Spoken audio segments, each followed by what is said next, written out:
Au nom du Père, et du Fils et du Saint-Esprit, ainsi soit-il. Mes bien chers frères, mes bien chers amis, c'est aujourd'hui le deuxième dimanche après l'Épiphanie. Et l'Église nous propose la méditation du premier miracle de notre Seigneur Jésus-Christ. C'est dit à la fin de l'Évangile d'aujourd'hui, Saint Jean, chapitre 2. Jésus fit là à Cana le premier de ses miracles, et il manifesta sa gloire et ses disciples crurent en lui. Première chose qu'il faut comprendre, c'est que puisque l'Évangile dit que c'était là le premier miracle de notre Seigneur Jésus-Christ, il n'y a pas eu d'autre miracle de Jésus enfant avant celui de Cana. Dans toutes les apparitions qui prétendent que notre Seigneur Jésus-Christ, comme enfant, a fait déjà des miracles avec la Sainte Famille, par exemple changeant une petite mouette qu'il avait fait à partir d'argile pour en faire une mouette vivante, etc., sont des fausses apparitions. Puisque, encore une fois, le premier des miracles de notre Seigneur Jésus-Christ fut celui de Cana. Alors, c'est un miracle très important. Saint Thomas d'Aquin, le plus grand des théologiens de l'Église, nous dit que cette conversion de l'eau en vin, puisque notre Seigneur Jésus-Christ va changer l'eau en vin à Cana, cette conversion de l'eau en vin est un symbole de la transsubstantiation du saint-sacrifice de la messe, le plus grand de tous les miracles, en vertu duquel le vin eucharistique devient le sang de l'alliance de paix que Dieu a établie avec son Église. Alors je voudrais profiter de cet évangile pour vous rappeler l'enseignement de l'Église concernant la transsubstantiation surtout. Ce sont des choses qui sont déjà connues, mais je crois qu'il faut quand même de temps en temps revenir un peu sur ces choses-là pour qu'elles soient bien fixées dans nos intelligences, dans nos esprits. Qu'est-ce que c'est qu'une transsubstantiation? Une transsubstantiation, le mot l'indique, c'est un changement de substance. Le changement de substance peut être vu, par exemple, déjà à Cana. À Cana, c'est une transsubstantiation. La substance de l'eau disparaît et devient la substance du vin. Bon. Au contraire, pendant la Sainte Messe, cette deuxième transsubstantiation est une véritable transsubstantiation également, mais avec des changements très importants qu'il faut bien comprendre. Lors de la transsubstantiation de Cana, la substance de l'eau disparaît, est changée en la substance du vin, et les accidents de l'eau sont changés dans les accidents du vin. Alors rappelons un petit peu les principes de philosophie. La substance, c'est ce qui est sous les accidents, substare, qui se tient en dessous. Prenez du pain, par exemple. La substance du pain, c'est quoi? La substance du pain, c'est le fait que ce pain est fait de grains de blé moulus en farine, mélangés un peu d'eau. Et c'est ce qu'on appelle du pain. C'est la substance. Donc l'hostie est substantiellement du pain avant la consécration. Cette substance va soutenir plus exactement, des accidents. Les accidents sont des choses extérieures qui vont se rajouter sur la substance. Par exemple, le lieu, par exemple le poids, par exemple la couleur, sont des accidents. On peut avoir par exemple une hostie qui est plutôt blanchâtre ou une hostie qui est plutôt brune. Vous pouvez avoir une petite hostie, vous pouvez avoir une grande hostie. Vous pouvez avoir une hostie avec une marque spéciale sur cette hostie, par exemple une croix ou un agneau divin. Tout cela sont des accidents. Lorsque vous prenez l'exemple du vin, c'est la même chose. La substance du vin, c'est le fait que le vin sont des grains de raisin fermentés. Et ce vin est fait pas simplement d'une substance, mais il y a également, soutenu par la substance, des accidents. Par exemple, la couleur du vin. Vous pouvez avoir un vin rouge, un vin blanc, un vin rosé, un vin noir. Le degré d'alcool qui peut changer. un degré à 20, vous avez des vins de d'alcool plus faibles dans certains pays, plus forts dans d'autres pays. Les pays de mission utilisent en général des vins très alcoolisés à cause de la chaleur pour qu'ils se conservent plus facilement. Tout cela sont des accidents. Vous pouvez avoir un petit calice qui contient quelques gouttes de vin ou un grand calice qui contient un décilitre de vin. Ça, encore une fois, ce sont des accidents. La transsubstantiation du sacrifice de la messe, c'est le changement de la substance sans le changement des accidents de la substance. Ça veut dire quoi? Ça veut dire que le pain, la substance du pain, disparaît après les paroles de la consécration, ceci est mon corps. Cette substance du pain disparaît, devient la substance du corps de notre Seigneur Jésus-Christ, mais sans le changement d'accident. L'aspect extérieur n'est pas modifié. Il y a toujours la même couleur, la même forme, le même poids, le même goût. Toutes ces choses-là, accidents du pain, ne sont pas modifiés. Mais ce pain n'est plus du pain, puisque la substance a changé. C'est maintenant le corps de notre Seigneur Jésus-Christ.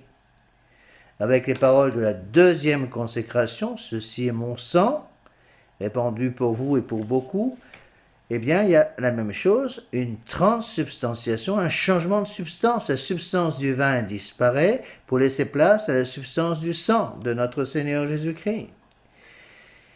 Mais les accidents demeurent. Toujours la même couleur, toujours la même quantité, toujours le même goût, toujours le même degré d'alcool. Pourquoi? Pour nous demander, pourquoi notre Seigneur Jésus-Christ n'a-t-il pas voulu changer en même temps les accidents? Tout simplement pour des raisons, je dirais, pratiques. Si le corps de notre Seigneur Jésus-Christ apparaissait après la première consécration avec les accidents, on aurait vraiment, le prêtre aurait entre ses doigts un bout de chair fraîche. Il est évident qu'on ne pourrait pas faire manger cette chair comme ça aux fidèles. On serait immédiatement accusé d'anthropophagie. De la même façon, si le sang, après les paroles de la deuxième consécration, était un sang avec les accidents du sang, c'est-à-dire le goût extérieur du sang humain, est évident pour les mêmes raisons, on ne pourrait pas le donner aux fidèles. Donc le bon Dieu a voulu cacher, en quelque sorte, son corps et son sang sous les accidents du pain et du vin. Il y a une exception notable, c'est quand on a ce qu'on appelle un miracle eucharistique. Un miracle eucharistique, c'est une double transsubstantiation en quelque sorte. Transsubstantiation du corps, mais transsubstantiation aussi des accidents. Il n'y a pas simplement la substance qui change, mais les accidents aussi. Un deuxième point de catéchisme que je voudrais rappeler, parce qu'il est important, parfois un peu mal compris par certains fidèles, surtout par les enfants. Les enfants régulièrement nous demandent, mais monsieur l'abbé, moi je voudrais communier aussi avec le sang du bon Dieu, pas simplement son corps, mais son sang. On a beaucoup de mal à leur expliquer, mais le sang, vous l'avez déjà. Lorsque vous recevez le corps de notre Seigneur Jésus-Christ, le corps de notre Seigneur Jésus-Christ est un corps complet. Donc c'est le corps avec le sang de notre Seigneur Jésus-Christ.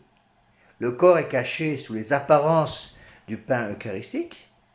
Le sang est également caché sous les apparences, sous les apparences du pain eucharistique, mais le sang est véritablement là. Saint Thomas d'Aquin explique de façon magistérielle en disant que lorsque la substance du pain devient la substance du corps du Christ, cela se fait par la force du sacrement. Mais, dit-il, par concomitance, puisque notre Seigneur Jésus-Christ est actuellement au ciel, glorieux, avec un corps glorieux, on ne peut plus séparer le corps et le sang de notre Seigneur Jésus-Christ. Donc lorsque je reçois l'hostie consacrée, avec le corps de notre Seigneur Jésus-Christ, et sont présents dans la Sainte Hostie, par concomitance, dit saint Thomas d'Aquin, le sang, l'âme et la divinité de notre Seigneur. Donc je reçois sous les apparences d'une hostie de pain, je reçois le corps, le sang, l'âme et la divinité de notre Seigneur Jésus-Christ. C'est la même chose avec la deuxième consécration. Par la force du sacrement, la substance du vin disparaît, devient la substance du sang de notre Seigneur Jésus-Christ. Mais puisque notre Seigneur Jésus-Christ ne peut plus être séparé au ciel, il ne peut plus y avoir aussi une séparation entre son corps et son sang. Donc lorsque je reçois, le prêtre communie au précieux sang, après, à la fin de la messe, au moment de la communion du prêtre, eh bien, il ne reçoit pas simplement le sang de notre Seigneur Jésus-Christ par la force du sacrement, mais par concomitance, dit saint Thomas d'Aquin, il reçoit également le corps, l'âme et la divinité de notre Seigneur. Donc quand un enfant communie, il reçoit tout, ce que j'explique aux enfants qui me posent cette question. Il est évident qu'il nous faut avoir la foi pour croire tout cela. Les apôtres voyaient au moins l'humanité de notre Seigneur Jésus-Christ. Ils pouvaient le toucher, ils pouvaient le voir avec leur sens. Nous ne pouvons pas voir l'humanité de notre Seigneur Jésus-Christ. Et bien sûr, nous ne voyons pas la divinité de notre Seigneur Jésus-Christ. Les apôtres ne pouvaient pas voir la divinité de notre Seigneur Jésus-Christ, mais en quelque sorte se rattraper en voyant l'humanité de notre Seigneur Jésus-Christ qu'ils pouvaient contempler. Nous ne pouvons contempler ni l'un ni l'autre. Nous ne pouvons contempler ni l'humanité, ni la divinité. Et donc, il va faire un acte de foi. L'Église nous demande cet acte de foi avant de communier. Mon Dieu, je crois fermement que sous les apparences extérieures du pain et du vin sont contenus votre corps, votre sang, votre âme et votre divinité. Ces points du catéchisme du Concile de Trente, qui ont été très bien expliqués par saint Thomas d'Aquin dans sa somme théologique, justement nous aident à comprendre toute l'importance fondamentale du Saint-Sacrement. Ce qu'il y a de plus important dans la Sainte Église catholique, c'est l'existence de la Sainte Eucharistie, la présence de notre Seigneur Jésus-Christ avec son corps, son sang, son âme et sa divinité dans le tabernacle de l'autel. Et cette perle précieuse de l'Église catholique, la Sainte Eucharistie, cette perle précieuse est tellement belle, tellement importante qu'elle est protégée, évidemment. On ne va pas aller porter en public un diamant d'une valeur extraordinaire. On protège le diamant dans un coffret pour être sûr que le voleur ne va pas mettre la main sur le diamant. Eh bien, c'est la même chose avec la Sainte Eucharistie. La Sainte Eucharistie étant le trésor le plus important de l'Église catholique va faire attention de protéger cette Sainte Eucharistie. Comment la Sainte Eucharistie est-elle protégée? La Sainte Eucharistie est protégée par deux écrins, la Sainte Messe et le sacerdoce. Donc il y a un lien très fort entre d'une part le sacerdoce et bien sûr la Sainte Messe, mais aussi entre la messe et la Sainte Eucharistie. Parce que sans prêtre, pas de messe, mais sans messe, pas de Sainte Eucharistie, puisque la Sainte Eucharistie est donnée aux fidèles par l'intermédiaire de la messe et donc par l'intermédiaire du prêtre. Il y a donc un lien entre les trois choses. Et si nous savons ces choses-là, je peux me permettre de vous dire que le démon le sait aussi très bien. Donc pour attaquer le cœur de l'Église, à savoir la présence réelle de notre Seigneur Jésus-Christ dans le tabernacle avec son corps, son sang, son âme et sa divinité, le démon va attaquer le sacerdoce et la Sainte Messe. Tout a été fait en même temps, et on le voit très bien dans l'Église de Vatican II. Dans l'Église de Vatican II, la nouvelle messe est arrivée en 1969, mais ce qu'on sait moins, c'est qu'en 1968, donc un an auparavant, le démon avait déjà provoqué la disparition du sacerdoce par la modification en 1968 du rite d'ordination sacerdotale et du rite de consécration des évêques. Or, des théologiens, qui ne sont pas forcément des imbéciles, loin de là, qui ont fait des études théologiques très poussées sur ces changements, sont très clairs dans leurs conclusions. À savoir que ces changements introduits dans la consécration des évêques et dans l'ordination des prêtres en 1968 rendent absolument invalide cette ordination, les ordinations sacerdotales avec le nouveau rituel de 68 et les consécrations épiscopales des nouveaux rituels, nouveau rituel de 1968. Le moins qu'on puisse dire, même en étant, je dirais, aussi prudent que possible, c'est qu'il y a un doute énorme qui va évidemment maintenant se poser sur la validité des prêtres et des évêques consacrés avec un nouveau rite. J'avais pour preuve que Monseigneur Lefebvre lui-même acceptait de réordonner sous condition les prêtres qui avaient été ordonnés en dehors de la fraternité Saint-Pédis, qui avaient été ordonnés avec un nouveau rite, ou avec le nouveau rite, et même par des évêques eux-mêmes consacrés avec le nouveau rite, et que Monseigneur Lefebvre admettait qu'il y avait un doute sérieux, puisqu'il acceptait de réordonner sous condition ces prêtres, pour être sûr qu'ils étaient vraiment prêtres. Donc on voit très bien que le démon a commencé d'abord par attaquer le sacerdoce, puis attaquer la messe en 1969 pour pouvoir toucher la Sainte Eucharistie. Et quand vous rajoutez tous ces doutes, tous ces changements substantiels qui sont introduits dans les rites les plus sacrés de l'Église catholique, on comprend maintenant pourquoi les tabernacles modernes sont complètement vides. Si l'Église de Vatican II est une coque vide, c'est précisément à cause de cela. Pourquoi? Parce qu'il manque l'essentiel, et non plus notre Seigneur Jésus-Christ. Il n'y a plus de présence réelle dans les nouvelles églises.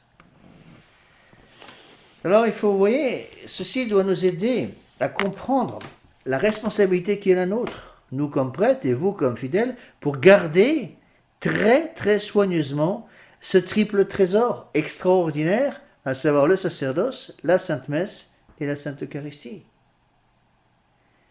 Le démon attaque toutes ces choses pour être sûr de pouvoir détruire à la longue, lentement, dans l'esprit des fidèles et dans les faits, détruire en quelque sorte l'ancre, si vous voulez, qui tient le bateau. Donc on parle souvent l'Église à un bateau, mais l'encre qui tient le bateau, c'est quoi? L'encre qui tient le bateau dans la tempête, c'est la Sainte Eucharistie. C'est la cargaison aussi la plus précieuse du bateau. On peut prendre plusieurs comparaisons. Donc attention à ces choses-là. Même si je n'ai pas beaucoup de temps pour tout expliquer, je voudrais rapidement aussi donner une autre explication qui est donnée par les pères de l'Église sur les noces de Cana. Les noces de Cana, expliquent les pères. On retrouve ça dans d'autres passages des évangiles, notamment le passage du roi qui célèbre les noces de son fils. Les noces de Cana symbolisent aussi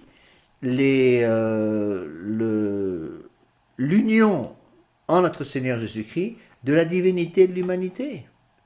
Notre Seigneur Jésus-Christ, dans la deuxième personne de la Sainte Trinité, c'est-à-dire dans la divinité de notre Seigneur Jésus-Christ, va unir cette divinité, il est vraiment Dieu, avec notre humanité, en prenant dans le corps, dans le sein très pur de notre Sainte Vierge Marie, un corps et une âme créés de toutes pièces par Dieu au moment de l'incarnation.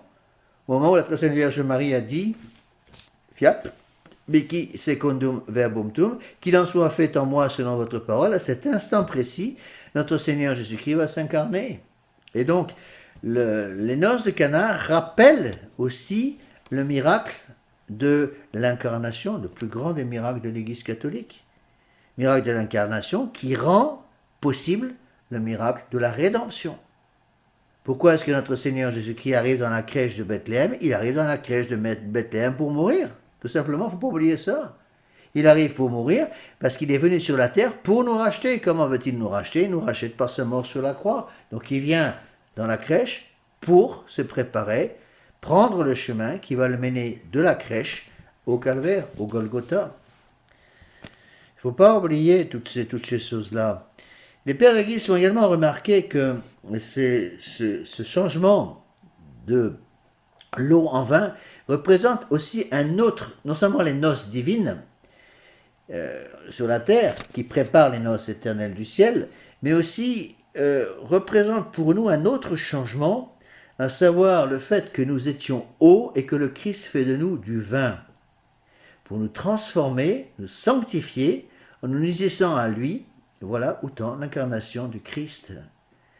Donc nous étions eau, qui n'a aucune valeur nutritive, et nous devenons vin par la Sainte Eucharistie, en quelque sorte.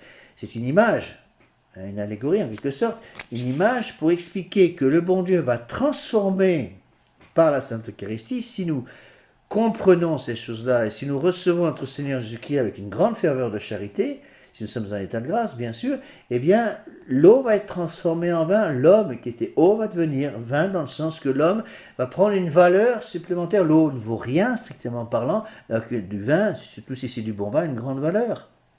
Eh bien, cela représente justement ce changement qui doit arriver en nous par la Sainte Messe, par l'influence du prêtre, par la présence réelle de notre Seigneur Jésus-Christ. Notre nature humaine va devoir être changée, transformée, pour prendre justement sur elle, avec elle, la force de notre Seigneur Jésus-Christ. Et c'est pour cela qu'on appelle la Sainte Eucharistie le pain des forts ou le pain des anges. Le pain des forts, pourquoi? Parce que la Sainte Eucharistie doit nous donner une force extraordinaire et d'eau que nous étions, nous devenons un vin précieux, c'est-à-dire une liqueur précieuse qui va prendre une valeur extraordinaire. Il y a un dernier point sur lequel je voudrais insister, c'est le rôle de la très sainte Vierge Marie dans ce miracle, le premier miracle de notre Seigneur Jésus-Christ. Voilà ce que dit le texte sacré. En ce temps-là, il se fit des noces à Cana en Galilée, et la mère de Jésus y était. Et Jésus fut aussi invité aux noces avec ses disciples. Le vin venant à manquer, la mère de Jésus lui dit, « Ils n'ont pas de vin. » Et Jésus lui dit, « Femme, qu'y a-t-il entre moi et vous? Mon heure n'est pas encore venue. » Sa mère dit aux serviteurs, « Faites tous ce qu'il vous dira. » Et tous les pères de l'Église expliquent de la même façon. Ils disent que notre Seigneur Jésus-Christ n'avait pas prévu de faire ce miracle à ce moment-là, parce que son heure n'était pas encore venue. C'est pour ça qu'il répond d'une manière qui pourrait apparaître sèche à sa mère, en lui disant, « Femme, qu'y a-t-il entre moi et vous? Mon heure n'est pas encore venue. Ce n'est pas encore le temps pour moi de dévoiler ma divinité, parce qu'évidemment, le miracle de notre Seigneur Jésus-Christ va dévoiler sa divinité. » Notre Seigneur Vierge Marie ne dit rien. Elle respecte la volonté de son Fils, mais elle dit simplement au Seigneur, elle ne dit rien au Seigneur, mais elle va dire au serviteur, faites tout ce qu'il vous dira. C'est-à-dire que notre Seigneur Jésus-Christ n'avait pas l'intention de faire ce miracle, mais la très sainte Vierge Marie le désirait. Et le bon Dieu, notre Seigneur Jésus-Christ, va accepter le désir de sa mère, qui n'est pourtant pas manifesté très fortement extérieurement, puisqu'elle ne dit rien. Il va accepter le simple désir de sa mère, et à cause de l'influence de sa mère, va accepter de changer son heure, de faire ce premier miracle, plutôt qu'il ne l'avait prévu. Et donc, pour obéir à sa mère, pour obéir au simple désir de sa mère, même non manifesté, notre Seigneur Jésus-Christ va faire ce miracle. Cela nous fait comprendre à quel point Notre-Dame est médiatrice de toutes les grâces. Parce qu'elle est celle qui, en quelque sorte, provoque notre Seigneur Jésus-Christ, qui parfois, peut-être à cause de sa justice, souhaiterait différer certaines grâces. La très sainte Vierge Marie va intervenir pour dire à son Fils, en parlant d'une âme qu'elle aime d'une façon plus particulière, « Mon Fils, ils n'ont plus de vin. Mon Fils, cette âme n'a plus de vin. » Et notre Seigneur Jésus-Christ va être tenté de dire peut-être, « Mais mon heure n'est pas encore venue avec cette âme. » La très sainte Vierge Marie dira aux anges, « Faites tout ce qu'il vous dira. » Vous voyez, ceci nous aide à comprendre l'influence fondamentale de la très sainte Vierge Marie. Ce n'est pas elle qui fait le miracle, mais la très sainte Vierge Marie obtient que notre Seigneur Jésus-Christ, son divin Fils, change sa volonté. On voit très bien dans ce miracle que Notre-Dame a tellement d'influence sur son Fils qu'elle peut changer la volonté divine, transformer la volonté de notre Seigneur Jésus-Christ. Et donc, il faut absolument, si nous voulons aller au ciel, tout simplement avoir Notre-Dame dans notre poche. Parce qu'elle va nous aider au moment du grand passage, surtout au moment du passage de cette vie à l'autre. Très Sainte Vierge Marie, si elle est avec nous, va intervenir de la même façon. Peut-être que notre Seigneur Jésus-Christ va dire, en voyant l'état de notre âme, en disant, ben, celui-là, il va d'abord passer 3 ou 4 siècles au purgatoire. Et Notre-Dame va dire, va simplement prier pour demander à ce que cette âme puisse aller au ciel plus tôt. Et notre Seigneur, pour faire plaisir à sa mère, comme il a voulu faire plaisir à sa mère à Cana, peut nous prendre au purgatoire, nous raccourcir le temps de purgatoire. On le voit également, on voit de nouveau cette influence au pied de la croix d'ailleurs. On dit que c'est par l'intermédiaire de la très sainte Vierge Marie que Saint Dismas, le bon larron, a pu aller au ciel tout de suite. Souvenez-vous de moi, Seigneur, quand vous serez dans votre royaume. Aujourd'hui même, vous serez avec moi au paradis, a dit notre Seigneur Jésus-Christ à Saint Dismas. Mais la tradition est là pour nous dire que c'est la très sainte Vierge Marie qui est intervenue encore une fois, parce que Saint Dismas était celui qui avait reçu la Sainte Famille lors de leur fuite en Égypte, dans le froid du mois de janvier. Eh bien, la très sainte Vierge Marie est intervenue pour faire changer la volonté de son Fils. Alors, bien chers frères, vous comprenez peut-être mieux maintenant la nécessité absolue d'avoir avec nous toujours la très sainte Vierge Marie. Ne la lâchez jamais. Si vous gardez votre main droite avec notre Sainte Vierge Marie, la main gauche avec notre Seigneur Jésus-Christ, vous êtes sûr d'arriver au bout. Comme un petit enfant qui est entouré de danger, mais qui a la main droite avec sa mère, sa petite menotte gauche avec son père, et à ce moment, il est sûr que rien de dangereux ne peut lui arriver.